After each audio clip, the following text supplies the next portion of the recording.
ये नई बात नहीं, लेकिन काफ़ी सालों के बाद ये काम हुआ है। 2 बार पहले भी 2-3 बार हुआ है हमारे साथ। एक बार भाई अर्नेस्ट और मैं नए नए इंडिया गए थे, तब हम ऐसे दिल्ली में एक छोटे से चर्च में मीटिंग थी। वहाँ पर खुदा ने लोगों की आंखें खोली थीं और खुदा के फरिश्ते हमारे पीछे नज़र लोगों को आए थे। जैसे हम खड़े हैं तो खुदा के फरिश्ते जो थे वो पीछे खुदा के फरिश्ते हमारे खड़े थे। ये बहुत साल पहले हुआ था। एक बार मैं और पास्टर रूथ पाकिस्तान गए हुए थे हम, सियालकोट की बात है ये। वहाँ पर भी ऐसा ही हुआ। एक लड़की पीछे, वो खुली स्कूल की ग्राउंड थी, उसने बाद में बताया था, वहाँ पे खड़ी थी तो अचानक से खुदा ने उसकी रूहानी आंखें जो थी वो खोल दी और उसने बाद में बताया कि आप दोनों के पीछे खुदावंद यीशु मसीह को इस तरह से हाथ फैलाए हुए खड़े देखा था उसने, और साइडों पे फरिश्ते भी खड़े थे साथ। इस बार काफी सालों के बाद ये काम फिर से हुआ है।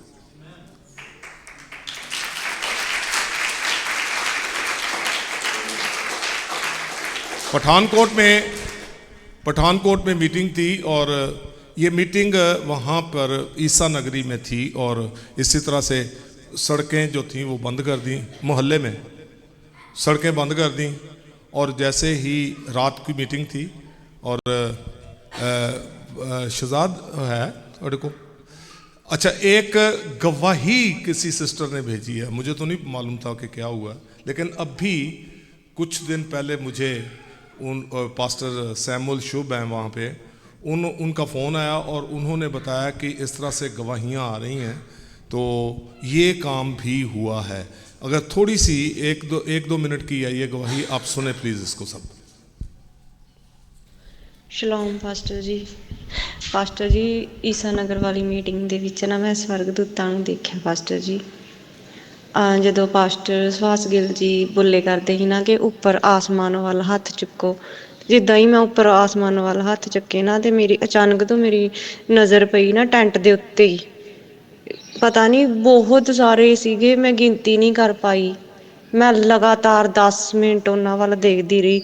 ਮੈਂ ਪਹਿਲਾਂ ਸੋਚਿਆ ਕਿ ਮੇਰਾ ਵਹਿਮ ਹੈ, ਫਿਰ ਮੈਂ ਅੱਖਾਂ ਮਲ ਕੇ ਮੈਂ ਬਾਰ-ਬਾਰ ਦੇਖੀ ਗਈ ਨਾ, ਬਾਰ-ਬਾਰ ਦੇਖੀ ਗਈ। ਫਿਰ ਮੈਨੂੰ ਅਹਿਸਾਸ ਹੋਇਆ ਕਿ ਸੱਚਮੁੱਚ ਇਹ ਸਵਰਗਦੂਤ ਹੈ। ਉਹਨਾਂ ਦੇ ਮੂੰਹ ਵੀ ਨਾ ਬੜੇ ਵੱਡੇ ਮੂੰਹ ਸੀਗੇ ਉਹਨਾਂ ਦੇ, ਤੇ ਜਿੱਦਾਂ ਮਤਲਬ ਸਾਰੀ ਕਲੀਸਿਆ ਆਨੰਦ ਨਾਲ ਭਰੀ ਦੀ ਸੀ, ਇੱਦਾਂ ਬਾਹਾਂ ਹਿਲਾਏ ਕਰਦੇ ਸੀ। ਉਹ ਵੀ ਬੜੇ ਖੁਸ਼ ਸੀਗੇ, ਇੱਦਾਂ ਬਾਹਾਂ ਹਿਲਾਏ ਕਰਦੇ। ਤੇ ਜਿੱਦਾਂ ਮੈਂ ਇੱਦਾਂ ਉਂਗਲੀ ਨਾਲ ਇੱਦਾਂ ਕੀਤਾ ਨਾ ਉੱਤੇ ਨੂੰ ਆਸਮਾਨ ਵੱਲ ਨੂੰ, ਉਹਨਾਂ ਨੇ ਵੀ ਮੇਰੀ ਮਤਲਬ ਮੈਨੂੰ ਕਾਪੀ ਕੀਤਾ, ਉਹਨਾਂ ਨੇ ਵੀ ਇੱਦਾਂ ਹੀ ਕੀਤਾ। ਤੇ ਉਹ ਮੇਰੇ ਵੱਲ ਦੇਖ ਕੇ ਖੁਸ਼ ਹੁੰਦੇ ਤੇ ਮੈਂ ਇੱਕਦਮ ਮਤਲਬ ਸ਼ੌਕ ਹੋ ਗਈ। ਮੈਂ ਫਸਟ ਵਾਰ ਪਹਿਲੇ ਵਾਰ ਦੇਖਿਆ। ਮੈਂ ਮੇਰੇ ਲਾਗੇ ਇੱਕ ਸਿਸਟਰ ਖਲੋਤੇ ਦੇ ਸੀ, ਬਟ ਮੈਂ ਉਹਨਾਂ ਨੂੰ ਜਾਣਦੀ ਨਹੀਂ, ਕੀ ਨਾਂ ਸੀਗਾ। ਮੈਂ ਉਹਨਾਂ ਨੂੰ ਦੱਸਣ ਵਾਸਤੇ ਨਾ, ਵੀ ਉਹਨਾਂ ਨੂੰ ਦਿਖਾਉਣ ਵਾਸਤੇ ਮੈਂ ਕਿਹਾ ਚੱਲ ਇਹ ਵੀ ਦੇਖ ਲੈਣਗੇ। ਮੈਂ ਜਿੱਦਾਂ ਹੀ ਉਹਨਾਂ ਦੇ ਮੋਢੇ ਤੇ ਹੱਥ ਰੱਖਣ ਲੱਗੀ ਨਾ, ਤੇ ਇੱਕ ਸਵਰਗਦੂਤ ਨੇ ਨਾ ਉਂਗਲੀ ਨਾਲ ਇਸ਼ਾਰਾ ਕੀਤਾ ਕਿ ਨਹੀਂ। ਉਹ ਇਸ਼ਾਰਾ ਕਰਦੇ ਨਾ ਇੱਕਦਮ ਪਤਾ ਨਹੀਂ ਕਿੱਥੇ ਬੱਦਲਾਂ ਦੇ ਵਿੱਚ ਲੁਕ ਗਏ। ਹੈ ਵੀ ਮਤਲਬ ਉਹਨਾਂ ਦੇ ਬਾਲ ਵੀ ਬੱਦਲਾਂ ਵਰਗੇ ਸੀਗੇ, ਮਤਲਬ ਅੱਖਾਂ, ਨੱਕ, ਬੁੱਲ ਐਨ ਦੇਖੇ ਮੈਂ, ਬਟ 10 ਮਿੰਟ ਧਿਆਨ ਨਾਲ ਦੇਖੇ ਪਾਸਟਰ ਜੀ। ਮੈਂ ਕੱਲ ਟੈਸਟਮਨੀ ਦੇਣੀ ਸੀ, ਪਰ ਮੌਕਾ ਨਹੀਂ ਮਿਲਿਆ ਟੈਸਟਮਨੀ ਦੇਣ ਦਾ ਪਾਸਟਰ ਜੀ। ਪਲੀਜ਼ ਤੁਸੀਂ ਜ਼ਰੂਰ ਇਹ ਟੈਸਟਮਨੀ ਦਿਓ ਪਾਸਟਰ ਜੀ, ਕਿਉਂਕਿ ਬਹੁਤ ਵੱਡੀ ਟੈਸਟਮਨੀ ਆ। ਮੈਂ ਕਦੇ ਨਹੀਂ ਦੇਖੇ ਹੈਗੇ ਸਵਰਗਦੂਤ, ਕਦੇ ਵੀ। ਫਸਟ ਵਾਰ ਦੇਖਿਆ ਪਾਸਟਰ ਜੀ। ਬਹੁਤ ਜ਼ਿਆਦਾ ਮਸਾ ਉਤਰਿਆ ਸੀ ਉੱਥੇ, ਬਹੁਤ ਮਤਲਬ ਵਧੀਆ ਲੱਗਿਆ ਮੈਨੂੰ, ਬਹੁਤ ਜ਼ਿਆਦਾ। ਮੈਂ ਫਸਟ ਵਾਰ ਇਸ ਕਨਵੈਂਸ਼ਨ ਦੇ ਵਿੱਚ ਆਈ ਹਾਂ। ये स्वर्गदूत फरिश्ते हैं, हिंदी में फरिश्तों को स्वर्गदूत कहते हैं। तो इस बहन ने वो फरिश्ते जो थे वो स्टेज के ऊपर फरिश्ते देखे हैं। और दूसरी एक और है दूसरी भी, ये भी सुन लें। ये भाई जो ये पास्टर थे, और ये तकरीबन पठानकोट से मुझे याद है कि बठिंडा एक दूसरी अलग ऑपोजिट डायरेक्शन में है, पठानकोट एक दूसरी डायरेक्शन में है। तो ये तकरीबन 6-7 घंटे का फासला है। तो वहाँ से ये पास्टर आए थे उस दिन, और ये सुने, ये भी सुन लें। ਸ਼ਲੋਮ ਸਾਰੀ ਕਲੀਸਿਆ ਨੂੰ। ਮੈਂ ਪਾਸਟਰ ਬਲਕਰਨ ਬਠਿੰਡੇ ਤੋਂ। ਮੈਂ ਪ੍ਰਭੂ ਦਾ ਧੰਨਵਾਦ ਕਰਦਾ ਹਾਂ ਪ੍ਰਭੂ ਦੇ ਅਨੁਗ੍ਰਹਿ ਦੇ ਲਈ। ਪ੍ਰਭੂ ਨੇ ਮੈਨੂੰ 28 ਤਰੀਕ ਦੀ ਮੀਟਿੰਗ ਦੇ ਵਿੱਚ ਆਉਣ ਦੀ ਆਸ਼ੀਸ਼ ਦਿੱਤੀ ਔਰ ਪ੍ਰਭੂ ਨੇ ਮੈਨੂੰ ਉਸ ਮੀਟਿੰਗ ਦੇ ਵਿੱਚ ਆਰਾਧਨਾ ਦੇ ਦੌਰਾਨ ਮੈਨੂੰ ਦਰਸ਼ਨ ਦਿੱਤਾ ਕਿ ਜਿਵੇਂ ਸਵਰਗ ਖੁੱਲ੍ਹਿਆ ਹੋਇਆ ਹੈ।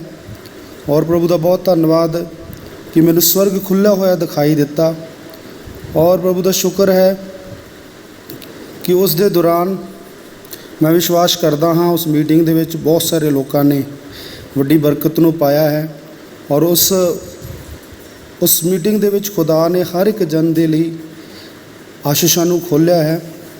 ਮੈਂ ਵਿਸ਼ਵਾਸ ਕਰਦਾ ਜਿਸ ਤਰ੍ਹਾਂ ਸਤਫਨੂਸ ਦੇ ਸਾਰੀਆਂ ਭੇਟਾਂ ਨੂੰ ਪਰਮੇਸ਼ਰ ਨੇ ਕਬੂਲ ਕੀਤਾ, ਉਹਦੇ ਬਲੀਦਾਨ ਨੂੰ ਕਬੂਲ ਕੀਤਾ ਔਰ ਉਸ ਦੇ ਲਈ ਸਵਰਗ ਖੋਲ੍ਹਿਆ, ਉਸੇ ਤਰ੍ਹਾਂ ਖੁਦਾ ਨੇ ਉਸ ਦਿਨ ਸਭ ਦੇ ਲਈ ਆਸ਼ੀਸ਼ ਨੂੰ ਖੋਲ੍ਹਿਆ ਹੈ। ਔਰ ਬਹੁਤ ਧੰਨਵਾਦ ਹੈ ਯਿਸੂ ਮਸੀਹ ਦਾ ਔਰ ਪ੍ਰਭੂ ਦਾ ਧੰਨਵਾਦ ਹੈ ਕਿ ਅਦਭੁਤ ਤਰੀਕੇ ਦੇ ਨਾਲ ਮੈਂ ਉਸ ਮੀਟਿੰਗ ਦੇ ਵਿੱਚ ਆ ਪਾਇਆ। ਮੈਂ ਖੁਦਾ ਦਾ ਧੰਨਵਾਦ ਕਰਦਾ। ਇੱਕ ਦਿਨ ਪਹਿਲਾਂ ਮੇਰੇ ਕੋਲ ਕੋਈ ਵੀ ਬੰਦੋਬਸਤ ਨਹੀਂ ਸੀਗਾ ਔਰ ਮੇਰੀ ਗਵਾਹੀ ਹੈ ਕਿ ਮੇਰੇ ਕੋਲ ਕੋਈ ਬੰਦੋਬਸਤ ਨਹੀਂ ਸੀਗਾ ਔਰ ਮੈਂ ਸ਼ਾਮ ਨੂੰ ਕਿਸੇ ਵਿਸ਼ਵਾਸੀ ਦੇ ਨਾਲ ਗੱਲ ਕਰ ਰਿਹਾ ਸੀਗਾ। ਉਹਨਾਂ ਨੂੰ ਥੋੜ੍ਹਾ ਵਚਨ ਸੁਣਾਉਣ ਤੋਂ ਬਾਅਦ ਜਦੋਂ ਫੋਨ ਕੱਟਿਆ ਤਾਂ ਉਸ ਤੋਂ ਬਾਅਦ ਮੇਰੇ ਕੋਲ ਮੈਸੇਜ ਆਇਆ ਔਰ ਖੁਦਾ ਨੇ ਮੈਨੂੰ 2600 ਰੁਪਏ ਮੇਰੇ ਅਕਾਊਂਟ ਦੇ ਵਿੱਚ, ਮੈਨੂੰ ਨਹੀਂ ਪਤਾ ਕਿੱਥੋਂ ਆਏ। ਔਰ ਖੁਦਾ ਦਾ ਧੰਨਵਾਦ ਹੈ ਕਿ ਮੇਰਾ ਸਾਰਾ ਪ੍ਰਭੂ ਨੇ ਬੰਦੋਬਸਤ ਕੀਤਾ ਉਸ ਮੀਟਿੰਗ 'ਤੇ ਆਉਣ ਦੇ ਲਈ ਔਰ ਪ੍ਰਭੂ ਦਾ ਬਹੁਤ ਸ਼ੁਕਰ ਹੈ। ਖੁਦਾ ਸਾਡੀਆਂ ਜ਼ਰੂਰਤਾਂ ਨੂੰ ਪੂਰਾ ਕਰਦਾ ਹੈ। ਪ੍ਰਭੂ ਸਭ ਨੂੰ ਬਲੈਸ ਕਰੇ। ਇਸ ਮੀਟਿੰਗ ਦੇ ਦੌਰਾਨ ਬਹੁਤ ਸਾਰੇ ਲੋਕਾਂ ਨੇ ਬਹੁਤ ਵੱਡੀਆਂ ਆਸ਼ੀਸ਼ਾਂ ਪਾਈਆਂ। ਵਿਸ਼ਵਾਸ ਕਰਨਾ ਹੈ ਔਰ ਪ੍ਰਭੂ ਸਭ ਨੂੰ ਆਸ਼ੀष ਦੇਵੇਗੀ। आमेन। आमेन। ये पठानकोट की मीटिंग में ऐसा हुआ।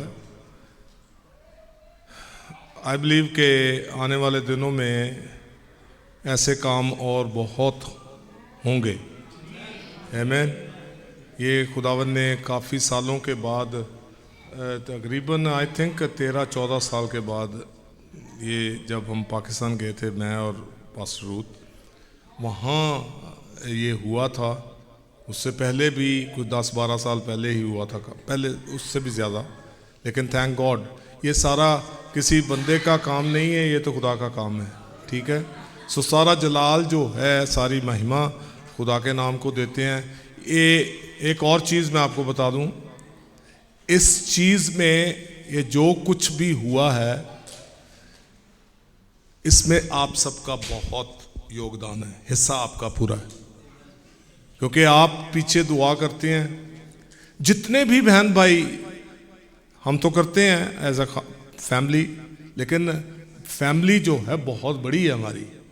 बहुत से लोग ना जाने कहाँ पर, मैं जब लोगों को मिलता हूँ तो पता नहीं कहते कितने सालों से गीतों के वसीले से उनको क्या क्या बरकत मिली। मैं शुक्रगुजार, मेरा रोना निकला है एक बार कि फलाना गीत जी हमारे लिए इतनी बरकत। मैं कहा जी, मैं खुदावन, मैं तो ऐसी कोई खूबी नहीं है मेरे अंदर, मैं तो सिर्फ गाया मैंने तो, लेकिन आपका हाथ है जो गीतों के वसीले से भी लोगों को बरकत, अभी तक लोगों को बरकत मिलती है।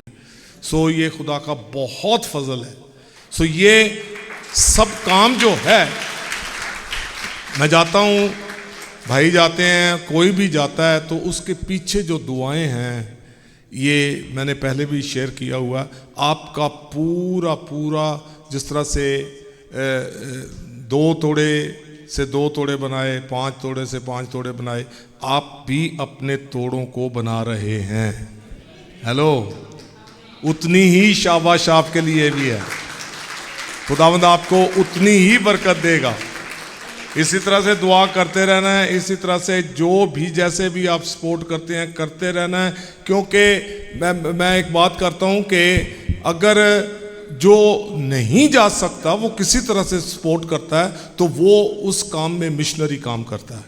ठीक है, हम सब मिशनरी हैं, हम सब मिशनरी हैं। मैं एक बात शेयर भी किया करता हूँ कि जब आप ये मीटिंग भी कहीं पे शेयर करते हैं तो आप मिशनरी काम करते हैं। जो बरकत आपको मिली है वो लोगों तक पहुँचाना भी जो है ये मिशनरी काम है एक।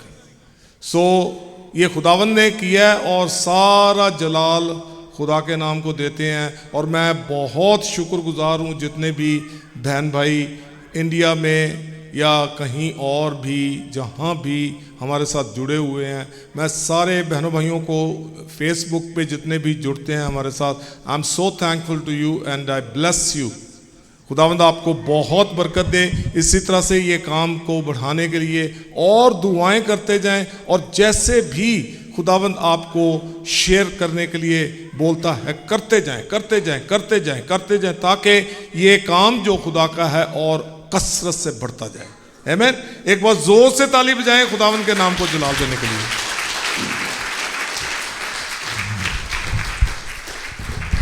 आज का कलाम जो है वो हमने पढ़ा है पहला सलातीन को हिंदी में राजा कहते हैं। पहला राजा, फर्स्ट किंग, उसके दूसरे चैप्टर की 4 आयतें हमने पढ़ी हैं, और 4 आयतों में इस तरह से लिखा है,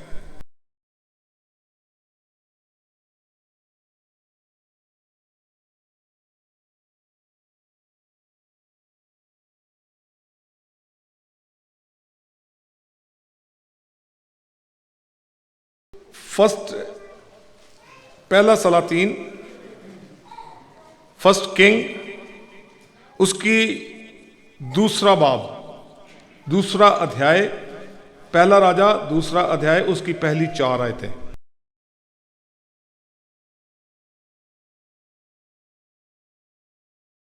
लेट्स रीड। और दाऊद के मरने के बाद नजदीक आए, और सो उसने अपने बेटे सुलेमान को वसीयत की और कहा, मैं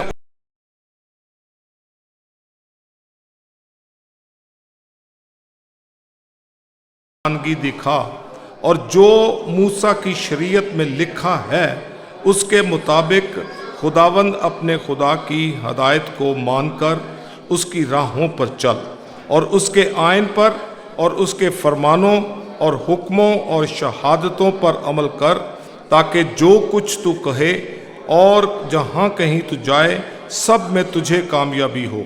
और खुदावंद अपनी उस बात को कायम रखे जो उसने मेरे हक में कही, अगर तेरी औलाद अपने तारीख की हिफाजत करे, अपने सारे दिल और अपनी सारी जान से मेरे हजूर रास्ते से चले, तो इस्राएल के तख्त पर तेरे यहाँ आदमी की कमी ना होगी। खुदावंद के कलाम के पढ़े जाने पर खुदा की बरकत हो। आमीन। बैठ जाइए। ये जो आज जो कलाम हमने पढ़ा है, इसमें से चंद चीज़ें आज हम सीखेंगे, और इसका जो टाइटल जो है वो है is our will the will of God. क्या हमारी मर्जी जो है ये खुदा की मर्जी है कि नहीं? क्या हमारी मर्जी खुदा की मर्जी है? ये हमने फैसला करना है। और आज कुछ चीज़ें जो हैं, हो सकता है मैं इसको शायद ख़त्म ना कर पाऊँ, लेकिन जितना भी आज कवर कर सकेंगे इसको कवर करेंगे। ठीक है जी। सो सबसे पहली बात, जब आज हमने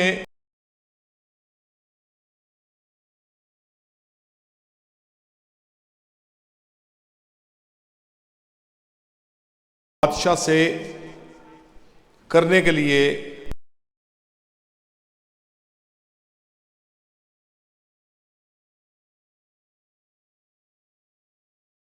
नजदीक आए, और उसने अपने बेटे सुलेमान को वसीयत की और कहा। वसीयत, विल, जो विल लिखते हैं उसकी बात है ये। वसीयत की, उसको आके कुछ बातें कही उसने। मैं उसी रास्ते जाने वाला हूं जो सारे जहान का है, इसलिए तू मजबूत हो और मर्दानगी दिखा, और जो मूसा की शरीयत में लिखा है उसके मुताबिक खुदावंद अपने खुदा की हदायत को मानकर उसकी राहों पर चल और उसके आइन पर और उसके फरमानों और हुक्मों और शहादतों पर अमल कर, ताकि जो कुछ तू करे और जहां कहीं तू जाए सब में तुझे कामयाबी हो। चौथी आयत को हम यहाँ छोड़ेंगे, लेकिन आज यहाँ पर कुछ चीज़ें जो हैं हम देखेंगे। सबसे पहली बात यह है कि दाऊद बादशाह अपने बेटे को एक वसीयत दे रहा है। कब? जब वो इस दुनिया को छोड़ने वाला है। उसकी जिंदगी के दिन जो हैं वो पूरे हो चुके हैं, उसकी के जिंदगी के दिन तमाम हो चुके हैं और वो अपने बेटे सुलेमान बादशाह को, जो उसके तख्त पर, बेटा थोड़ी आवाज कम कर, सुलेमान बादशाह जो उसके तख्त पर बैठने वाला है और इस्राएल पर बादशाही करने वाला है। ठीक है। और अब चंद पॉइंट्स जो हैं मैं वो बता देता हूं कि इसमें दाऊद बादशाह जो है, ही इज टॉकिंग, वो थ्रू हिज एक्सपीरियंस, पहली बात अपने तजुर्बे से वो उसके साथ बात करने वाला है। पहली बात क्या है? अपने तजुर्बे से, थ्रू हिज एक्सपीरियंस, जो उसकी जिंदगी का एक तजुर्बा है, उस तजुर्बे के साथ वो बात करने वाला है। दूसरी बात यहां पे हम ये देखेंगे कि reading his will is sharing his heart, that is for God. जो वो लिखा तो नहीं है, रीडिंग है, लेकिन विल जो है वो लिखी जाती है। आमीन। विल जो है वो लिखी जाती है, वसीयत जो है वो लिखी जाती है। तो इसको मैं इसी तरह से ले रहा हूं कि जब वो उसके साथ बात कर रहा है तो वो अपने दिल की बात उसके कानों तक पहुंचा रहा है। पहली बात, उसका जो जिंदगी का जो तजर्बा है, उस तजर्बे के साथ वो अपने दिल की बात जो है, वो बादशाह था, हेलो, वो बादशाह था, अब बूढ़ा हो चुका है और उसके मरने के दिन जो हैं वो करीब आ चुके हैं और वो कहता है कि मैं उसी राह पर जा रहा हूं जो सारे जहान का राह है। ये बाद में इसको देखेंगे। ठीक है। सारे जहान का राह जो है वो मैं उस राह पर जा रहा हूं और वो सारी बातें जो हैं वो अपनी जिंदगी का जो भी उसका तजर्बा है, उस तजर्बे में वो सारी वसीयत की बातें जो हैं अपने बेटे सुलेमान बादशाह जो है उसके कानों तक पहुंचा रहा है कि बेटा तूने सब कुछ इसी तरह से काम करना है। ठीक है। हम भी जब अपने बच्चों को कई बार कई चीजें बताते हैं तो उनको कई तरह से इसी तरह से बात करते हैं।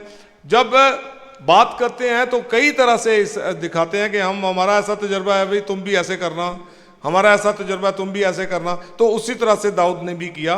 और अगली बात जो है, जब उसने ये बात कही तो उसने अपने दिल की बात जो कही है, दिल की बात जो कही है, तो उसमें बिल्कुल हम एक चीज देखते हैं कि खुदा के दिल की बात उसके अंदर से निकल रही है।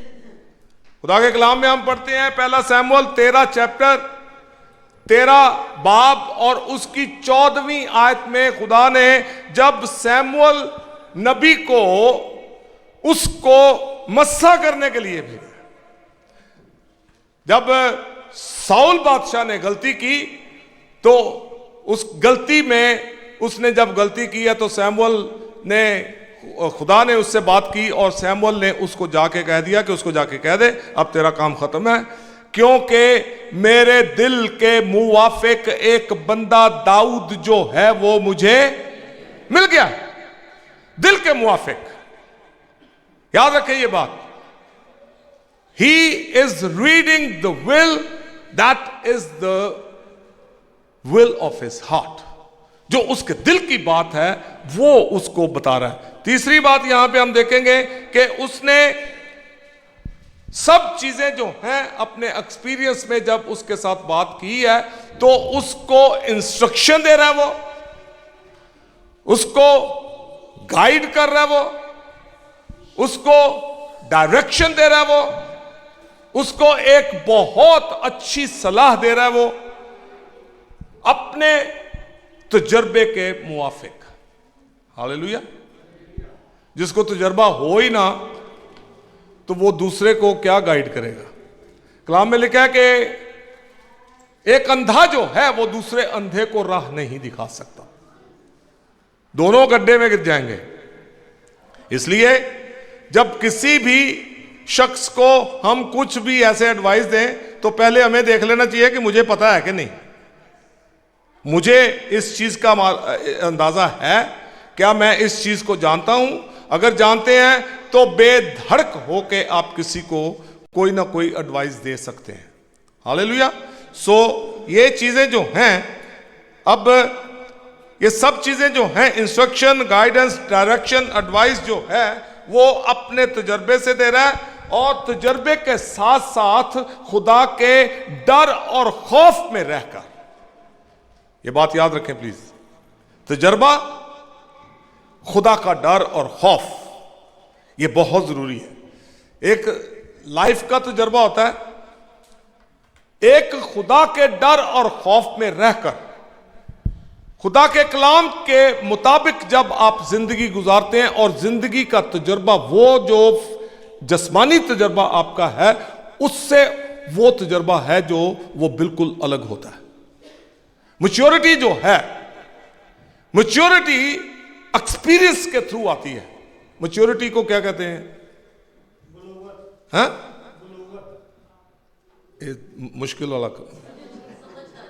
हाँ नहीं बेटा, मैच्योर होना, जब जैसे जैसे आप किसी चीज में मैच्योर, आपकी समझ जो है वो बढ़ती जाती है, आपकी समझ जो है वो बढ़ती जाती है, आप तजर्बा बढ़ता जाता है। लेकिन वो तजर्बा जो है, मैच्योरिटी जो है, वो ना तो एजुकेशन से आती है ना ही सफेद बालों से आती है। हेलो, बहुत से लोग हैं यार, नहीं बुजुर्ग है यार, इसकी बात तो बिल्कुल ठीक होगी, चाहे उन्होंने बोलन दी भी अकल ना हो, हैं बहुत से। हेलो, बहुत से ऐसे लोग हैं, बुजुर्ग हैं, इज्जत करनी चाहिए हमें। लेकिन हर एक बुजुर्ग जो है वो, उसका तजर्बा पता नहीं कैसा है। बहुत से लोगों का तजर्बे जो है वो बड़े अजीब किस्म के होते हैं। I don't want to say anything. बड़े बड़े ऐसे हैं बुजुर्ग जिनके जिंदगी के तजर्बे बहुत ही अजीब हैं। तो बाल अगर सफेद हो गए हैं उनके, तो उनकी जिंदगी के तजर्बे से आप कहें बापू जी मैंने भी कुछ सिखा दो, उन्हें जो कीता है वही सिखाएगा। तो दाऊद जो था, खुदा के डर और खौफ में रहने वाला बंदा था। खुदा ने खुद उसके बारे में कहा कि मुझे मेरे दिल के मुवाफिक बंदा जो है वो मुझे मिल गया है। उसने अपने बेटे को जो इंस्ट्रक्शन दी, गाइडेंस दी, डायरेक्शंस दी, जो भी दिया, वो सब कुछ अपना तजर्बा भी था और उसके साथ साथ उसके ऊपर खुदा के डर और खौफ की चादर भी छाई हुई थी। हालेलुया। ये सब चीजें जो हैं हम इनको देखेंगे, लेकिन आज अभी एक चीज हम देखेंगे कि विल होती क्या है। What is will? वसीयत है क्या? हेलो, वसीयत है क्या? एक दुनियावी चीज से देखते हैं कि सपोज करें कि आपके पास जो कुछ भी आपने कमाई की है, जो कुछ भी आपने कमाया है, घर बनाया, बैंक बैलेंस है, गाड़ी है, व्हाट एवर यू हैव, लेकिन आपका वक्त आ गया तो आपने एक विल तैयार कर दिया अपने बच्चों के लिए कि मेरे जाने के बाद ये सब चीजें जो हैं ये मेरे बच्चों की है, ये दिल की ख्वाहिश आपकी, ठीक है, ये मेरे बच्चों के लिए आप लिख कर जाते हैं, लिख के जाते हैं। आप एक स्टैम्प पेपर है, वकील के सामने बैठ के आपने लिख दिया ये चीजें एक एक चीज को मेंशन किया जाता है। ये घर है, इस घर में इतनी चीजें हैं, मेरी एक गाड़ी है, गाड़ी के पीछे मैंने एक नुक्कड़ में थोड़ा सा इतना सा वो रखा हुआ सोना, कहीं रखते हैं लुका के, पता नहीं लगे किसने भी, लेकिन चोर जड़े ने वो सब कुछ लब लेते हैं। वसीयत ये है कि आप हर एक चीज जो है उस पेपर पे लिखते हैं, पेपर पे लिखकर तो उसको साइन करके किसी जगह पे रख देते हैं, किसी को बता देते हैं कि ये मैंने विल बनाई है, ये मेरे बच्चों को जब मैं जाऊंगा, मेरे जाने के बाद, हेलो, मेरे जाने के बाद ये विल जो है उनको दिखाई जाए और जो कुछ मेरा था उसके वारिस जो हैं वो ये होंगे। हेलो, ये विल है। लेकिन एक जो आज मैं आपसे थोड़ी देर के लिए चंद बातें जो करने लगा हूं, विल ग्रीक में वर्ड यूज किया गया थेलो, बोले थेलो, फिर से कहें थेलो। लिटरली इसका मतलब जो है दैट इज विल, वसीयत। थलो का मतलब वसीयत, थलो का मतलब जब वसीयत है तो एक इसका मतलब जब हम वसीयत कहते हैं तो मर्जी भी है, ये मेरी मर्जी है, ये मेरे दिल की चाहत है, मैं दिल से ये चाहता हूं कि जब ऐसा काम हो तो ये सब कुछ जो मैंने मेहनत करके इकट्ठा किया मैं अपने बच्चों के लिए छोड़ के जा रहा हूं, ये मेरे दिल की चाहत है, ये मेरे दिल की ख्वाहिश है।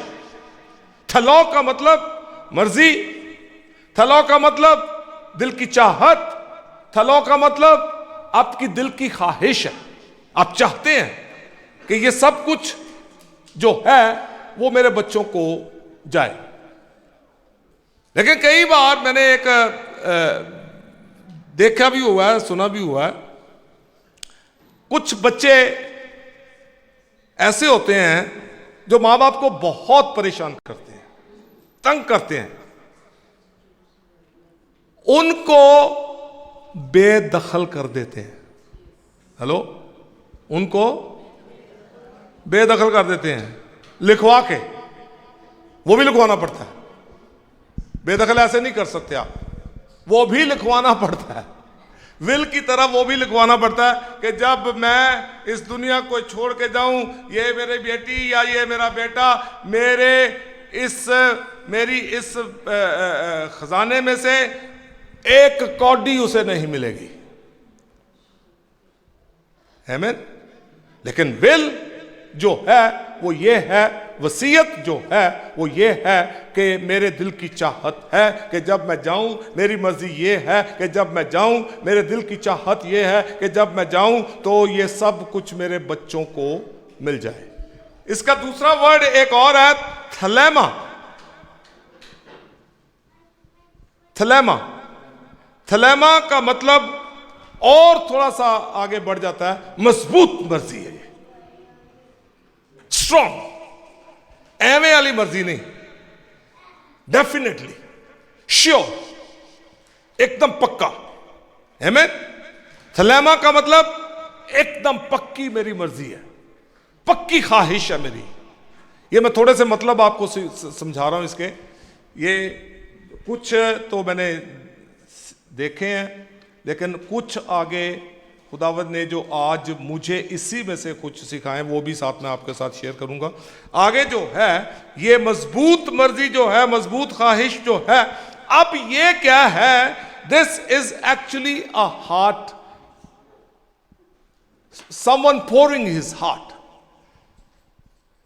थलेमा जो है, यार मैंने अपने बच्चों के लिए ये सब कुछ किया है, मेरे बच्चे बहुत अच्छे रहे हैं मेरे लिए, मैं अपना दिल जो है वो इनके लिए, अपने दिल की ख्वाहिश जो है इनके लिए उंडेल रहा हूं मैं अपना दिल। टू पोर योर हार्ट, अपने दिल को उंडेलना, थलेमा, विल, मर्जी, मर्जी जो है, ये वाली मर्जी जो है, थलैमा मर्जी जो है, द विल जिसको थलैमा कहते हैं, ये आपकी मजबूत बहुत स्ट्रांग किस्म की मर्जी है कि मेरी एक कौड़ी भी इधर उधर नहीं होनी चाहिए। हेलो, इसके आगे हम देखते हैं कि हकीकत में ये दिल उंडेलना है, और दिल क्या चाहता है कि दिल में दूसरे के लिए अपनी मोहब्बत का इजहार करते हैं अपने दिल में। बच्चे को शायद पता भी नहीं है, बच्चे को पता भी नहीं है शायद कि यार मेरा बाप या मेरी माँ इस तरह से कर रहे हैं, लेकिन आप अपने दिल में उस तरह से इजहार अपने आप को खुश करते हैं। नहीं यार, मेरे बच्चे को किसी किस्म की तकलीफ़ नहीं होनी चाहिए, मेरे बच्चों को किसी किस्म की कोई परेशानी नहीं होनी चाहिए। जब मैं ये जाऊं तो मेरा दिल ये चाहता है कि मैं अपना दिल उंडेल रहा हूं, इस चीज़ का मैं इजहार अभी तो नहीं कर रहा, लेकिन जब मैं जाऊंगा तो उसको पता चलेगा फिर।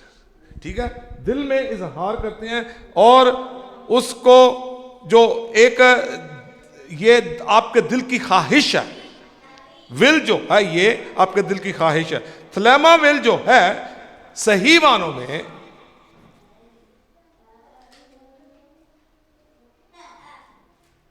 इसमें किसी किस्म का कोई लालच नहीं होता।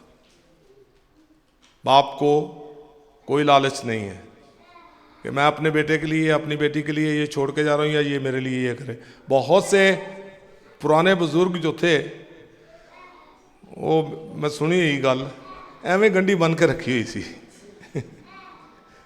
बाबे ने, एवें गंढी बन के रखी हुई। वो बच्चे सोचन पता नहीं बाबे को की है कुछ भी नहीं सी, तो गंढी का ਜਿਹੜਾ ड्रामा बाबा जी ने कर छड़िया, तो बच्चे जी बड़ी देखभाल करने गंढी वेख के बाबे की देखभाल होनी है। लेकिन थलैमा विल जो है वो किसी लालच के बगैर जो है, ये थलैमा विल जो है वो किसी भी लालच के बगैर होती है, कोई लालच नहीं है। इट्स अ फ्री विल, बिल्कुल फ्री विल। आपने किया, आपको कोई लालच नहीं कि ये मेरा बच्चा इसलिए इस तरह से मेरे साथ करेगा तो मैं ये दूंगा, ये मेरा बेटा या मेरी बेटी इस तरह से मेरे साथ करेगा तो मैं ये दूंगी। No, it's a free will. Thelma जो है ये फ्री विल है, आपको किसी किस्म का कोई लालच नहीं। ये किसी डिमांड के साथ, किसी मांग के साथ थलैमा विल जो है, थलैमा वह मर्जी जो है, ये कोई डिमांड नहीं है कि इस डिमांड, ये डिमांड होगी तो ये कंसीव करेगी। Thelma will is not conceived with any demand. Hello, Thelma will जो है ये किसी भी मांग के बगैर हमला हो जाती है। ठीक है, ये मर्जी आजाद मर्जी है, ये किसी मांग या डिमांड के तहत ये हमला नहीं होती, मगर मर्जी करने वाले के दिल की चाहत है। जैसे बाप है, वो दिल में चाहता जरूर है, उसके दिल की चाहत है। क्या चाहत है उसकी? मर्जी करने वाले की दिल की चाहत है और ख्वाहिश है कि हम उस मर्जी की तरफ माइल हो, खिंचे उसकी तरफ, उसकी मर्जी की तरफ, वेल्थ की तरफ नहीं। हेलो, माल की तरफ नहीं, मर्जी की तरफ। मर्जी, जिसकी मर्जी है उसके दिल की चाहत है कि ये मेरा बेटा या मेरी बेटी जो है मेरी मर्जी की तरफ खिंचे और इस पर अमल करे, इस पर अमल करके, इस पर अमल करके मेरे दिल को खुशी पहुंचाए। हालेलुया, मेरे दिल को खुशी पहुंचाए। यह मर्जी करने वाले के दिल की चाहत है, थलैमा। हालेलुया। फ्री विल जो है ये है कि खुदा नहीं चाहता, खुदा ने विल जरूर की है लेकिन डिमांड नहीं की कि जरूर कर, फोर्स नहीं किया उसने।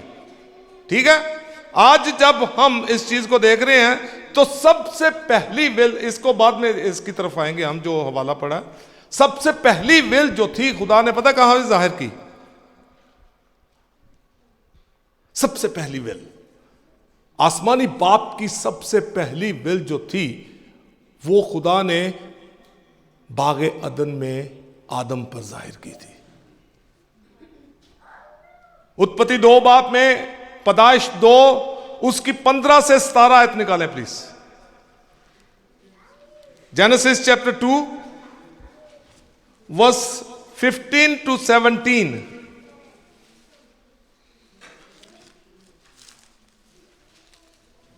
Genesis chapter 2 verse 15 to 17। यहां पर हम देख रहे हैं कि खुदा ने अपने दिल की मर्जी जो है, यह दिल की बात है। Will is a heart of God. मर्जी क्या है? खुदा का दिल है। मर्जी क्या है? खुदा का दिल है। अब जब खुदा का दिल है तो खुदा का दिल जो है, यहां पर खुदा अपने दिल को उंडेल रहा है, यहां पर अपने दिल को खुदा खोल रहा है, अपनी मोहब्बत का इजहार कर रही है। He is expressing his heart over here. Expressing your heart is expressing the will of your heart. ये बात ये साथ साथ आ रही है, नई बातें कुछ ये लिखते हैं तो लिखते जाएं बेशक। Expressing your heart is expressing your will. अपने दिल को खोलना, अपने दिल को उंडेलना जो है, वो आप अपने दिल की मर्जी को, अपनी विल को जाहिर करते हैं। खुदा ने यहां पर पहली मर्जी जो है खुदा की, वो यहां पर जाहिर की है। और खुदा ने जब आदम को बना दिया है, 7वीं आयत से आप पढ़े, वहां पे आदम को बनाकर उसको जमीन की मट्टी लेकर उसके नथनों में दम फूंका, वो जीती जान हुआ। उसके लिए बाग अदन तैयार किया और बाग में वो 2 इस तरह के फल लगाए, एक जिंदगी के दरख्त का फल और एक अच्छाई और बुराई की पहचान का फल लगाकर, और खुदा ने कहा कि इसका अकेला रहना अच्छा नहीं है, यह बात की बात है। वहां पर बाग में लाकर उसको रखा। जब बाग में लाकर रखा है तो अब यहां पर 15 से 17 आयत तक खुदा अपनी मर्जी को, अपनी विल को जो है वो रिवील कर रहा है। क्या लिखा है? और खुदावंद खुदा ने आदम को लेकर बागे अदन में रखा कि उसकी बागबानी और कमॉन बागबानी का मतलब होता है माली पुना। निगाहबानी का मतलब होता है टेकिंग केयर, उसकी देखभाल करना। हालेलुया। और खुदावंद खुदा ने आदम को हुक्म दिया। हेलो, हुक्म दिया। क्या हुक्म दिया? देखें, हुक्म दिया और कहा कि तू बाग के हर दरख्त का फल बेर रोक टोक खा सकता है। ठीक है, यहां पे खुदा अपनी मोहब्बत का इजहार कर रहा है कि यार मैं I love you and I have every single thing for you. जो मर्जी खा पी, लेकिन आगे अपने दिल की मर्जी को जाहिर कर रहा है खुदा। आगे दिल की मर्जी ये है कि लेकिन नेक ओ बद की पहचान के दरख्त का कभी ना खाना, क्योंकि जिस रोज तूने उसमें से खाया तू मर्रा। ये है खुदा की मर्जी। खुदा नहीं चाहता कि वो ये काम करे और मेरी हजूरी से बाहर जाए। That is the will of God. That is the desire of God. अभी यहां पर ये जो बातें हमने पढ़ी हैं, ये बात जो पढ़ी है, तो वहां खुदा की मर्जी जो है, will of God is that man should live in abundance. खुदा की मर्जी क्या है कि इंसान जो है वो भरपूरी के साथ अपनी जिंदगी को गुजारे, लिव इन अबंडेंस। यहां पर हम देख लिया कि बाग में रख दिया उसने, ये मर्जी है खुदा की। और आगे चल के खुदावंद चाहता है कि हम जो है वो अपनी जिंदगी जो है उसकी हजूरी में गुजारे। That is the will of God. पहली विल कि खुदा चाहता है कि हम उसकी अबंडेंस में रहें। बोले,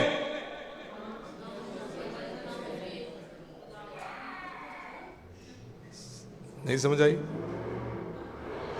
विल ऑफ गॉड, खुदा के दिल की बात, ये सिर्फ आदम के लिए नहीं है, हम सब के लिए, हम सब के लिए खुदा की मर्जी यही है। इसकी बात मैं आगे एक और बताता हूं आपको। खुदा की यही मर्जी है कि हम उसके मुंह की बात को सुने और उसके मुंह की बात को सुनकर उस पर गौर करें और उस पर गौर करके उस पर अमल करें और खुदा को खुश करें, खुदा के दिल की मर्जी को पूरा करें। और उसने जो हमारे लिए बहुतात के दरवाजे खोले हैं, उन दरवाजों के अंदर दाखिल होकर हम अबंडेंस में रह सके और खुदा के नाम को जलाल दे सके। Hallelujah. The will of God is that we must live in abundance. Second point is the will of God is that we must live in his presence. हम खुदा की हजूरी में रहें, यह खुदा की मर्जी है। तीसरी बात सुने, तीसरी बात यह है कि आदमी जो है वो खुदा के हुक्म को माने, यह भी खुदा की मर्जी है। लेकिन खुदा डिमांड नहीं करता, खुदा ने आजाद मर्जी दी है हमें। खुदा हमने जब आजाद मर्जी दी है तो खुदा चाहता है कि हम सुने जरूर उसकी बात और सुनकर उस पर गौर करें, गौर करके उसको सोचें कि नहीं यार, मेरा तो शायद हो सकता है जो मैं सोच रहा हूं उसमें नुकसान है, लेकिन खुदा नहीं चाहता कि मैं ऐसे काम करूं, खुदा की मर्जी के मुताबिक।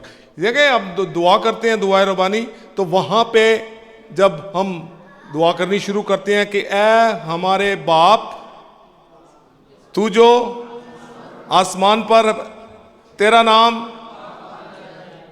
तेरी बादशाही, तेरी मर्जी वैसे ही कह देते हैं हम, ठीक है, कह देते हैं, लेकिन मर्जी हमारी अपनी पूरी होती है, मर्जी हमारी पूरी होती है। आदम ने खुदा की इस मर्जी को पूरा नहीं किया। हालेलुया। आदम ने खुदा की इस मर्जी को पूरा नहीं किया, बल्कि वो, खुदा कहते हैं यार तूने अपने रिश्तों के, जो तेरा मेरे साथ रिश्ता जो था, उसके ऊपर तूने एक चादर डाल दी, एक अजनबी की बात को सुनकर मेरी मर्जी को तूने तोड़ दिया, मेरी मर्जी से अपने तूने नाता तोड़ लिया। अब जो मैं जो चाहता था वो तो नहीं हो सकता। आदम ने यह किया। आदम ने क्या किया कि खुदा ने जो हुक्म दिया था उसको कि इस अच्छाई और बुराई की पहचान के फल को जिस दिन तू खाएगा उस दिन तू मरा। सुना उसने, क्या है? कमांडमेंट है, कमांडमेंट है, ठीक है। अब कमांडमेंट जो है, उसने, शैतान ने आके कहा कि ना तुम मरोगे नहीं। खुदा नहीं चाहता कि तुम उस जैसे बनो। आंख की ख्वाहिश, जिस्म की ख्वाहिश, जिंदगी की शेखी वहां पैदा हुई थी। हेलो, इस जगह पर आंख की ख्वाहिश पैदा हुई, इस जगह पर जिंदगी की, जिस्म की ख्वाहिश पैदा हुई, इस जगह पर जिंदगी की शेखी यहां पर पैदा हुई है और उन्होंने खा लिया। और अब यहां पर जो आज हमने पढ़ा है कि दाऊद के मरने के दिन नजदीक आ गए। हेलो, आदम जो था, आदम की वजह से 2 मौतों का जन्म हुआ था। हेलो, आदम की वजह से 2 मौतों का जन्म हुआ था। Are you with me? एक रूहानी मौत, एक जिस्मानी मौत। रूहानी मौत, जिस दिन तू इस फल में से खाएगा उस दिन तू मरा। खुदा ने उसको रूहानी मौत के लिए कहा था कि मैं उस दिन तेरे साथ नहीं रहूंगा। मेरी जो दिल की मर्जी है वो ये नहीं कि तू मर, मैं नहीं चाहता कि तू मरे, लेकिन मेरा हुक्म ये है कि जिस दिन तू इस फल में से खाएगा उस दिन तू मरेगा। शैतान जो है वो हमें खुदा की मर्जी से अलग करता है। Satan keeps us away from the will of God, क्योंकि वो नहीं चाहता कि कोई भी शख्स जो है वो खुदा की मर्जी में फिट हो और खुदा की हजूरी में वापस जाए। अब मौत जो है, मौत का रास्ता जो है, उसको तैयार करने वाला कौन है? बिल्कुल ठीक है बेटा। जहान जो है, जिस जहान से सारी दुनिया जाती है मौत की तरफ, जहान जो है वो आदम से शुरू हुआ। हेलो, जहान जो है वो आदम से शुरू हुआ और यहां पर दाऊद जो है वो बिल्कुल यही बात कर रहा है। दाऊद ने अपने बेटे को यही बात कही और दाऊद के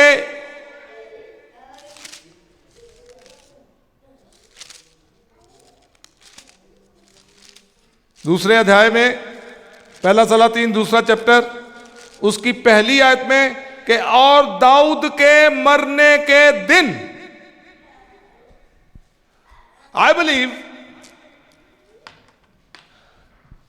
कि दाऊद की ये मरने के दिन जो थे ये जिस्मानी था। हेलो, जिस्मानी था ये। उसकी रूहानी मौत नहीं थी। रूहानी मौत, नजात का कॉन्सेप्ट जो है वो पुराने अहदनामे में था, लेकिन नजात के कॉन्सेप्ट की कंप्लीशन जो है वो खुदावंद यीशु मसीह के आने से होती है। कॉन्सेप्ट था शरीयत पर, जो कोई पूरी शरीयत पर अमल करता है वो बचेगा। और इसके बारे में तो खुदावंद ने कहा कि खुदावंद ने दाऊद के बारे में कहा कि ये मेरे दिल के मुवाफिक मेरा बंदा दाऊद मुझे मिल गया है। तो जिस्मानी मौत नहीं थी ये उसकी, जिस्म में मरने के दिन जब उसके आए, तो ये मरने के दिन जो थे ये आदम ने खुदा की मर्जी के खिलाफ जब काम किया तो तब वो मरने का दिन और मरने के जहान की तरफ जो है ये तब वहां पर लागू हुआ काम। ये उसी चीज की बात कर रहा है वो। उसने नजदीक आए सो उसने अपने बेटे सुलेमान को वसीयत की और कहा, अब वसीयत कर रहा। क्या वसीयत कर रहा? कहता बेटा मैं उसी रास्ते जाने वाला हूं जो सारे जहान का है। जिस्म में मैं तुझे बता रहा हूं, जिस्म में मैं बता रहा हूं कि मैं जिस्म में उसी रास्ते पर जा रहा हूं जो सारा जहान जो है जिस तरफ जाएगा। ठीक है, अब आगे चल के जिस्म में जा रहा हूं और इसलिए तू मजबूत हो और मर्दानगी दिखा। इसको बोल के मैं खत्म करूंगा क्योंकि आगे हमने कम्युनियन में भी जाना है, इसको मे बी नेक्स्ट वीक इसको कंटिन्यू करेंगे हम। हालेलुया। मरने के दिन जब उसके करीब आए तो उसने ये अपने बेटे को कहा कि मैं उसी तरफ जा रहा हूं जिस तरफ सारा जहान जाता है। सारा जहान, जिस्मानी मौत जो है, जिस्मानी मौत is against the will of God. Hello, जिस्मानी मौत जो है ये खुदा की मर्जी के खिलाफ है। रूहानी मौत भी खुदा की मर्जी के खिलाफ है और जिस्मानी मौत भी खुदा की मर्जी के खिलाफ है। इसकी छोटी सी बात मैं करके, आज जब हम मसीह में हैं तो जिस्म में मरते जरूर हैं, इसलिए मरना पड़ता हमें क्योंकि हम जिस्म में पैदा हुए हैं। हेलो, जिस्म में पैदा हुए हैं और जिस्म में पैदा हुए हैं तो पाप में पैदा हुए हैं, गुनाह में पैदा हुए हैं। और जिस्म में जब गुनाह में पैदा हुए तो खुदाबंद यीशु मसीह ने हमारी रूह के लिए अपनी जान की कुर्बानी दी है। हेलो, जिस्म का इंतजाम किया है कि मरना तुझे है भाई, खाक में जाएगी, ये खाक है, ये खाक में जाएगी। लेकिन ये खाक, बदन खाक है, मट्टी है, बदन मट्टी है, ये मट्टी में जाएगा।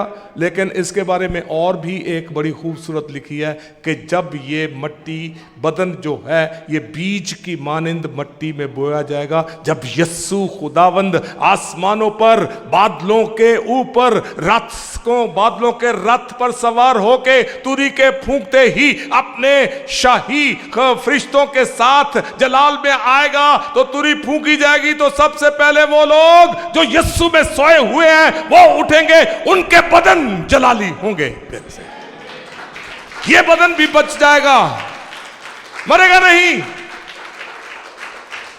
इसको आज यहीं पे खत्म करते हैं। इसको जो is our will, the will of God, इसको कंटिन्यू करेंगे आगे। God bless you.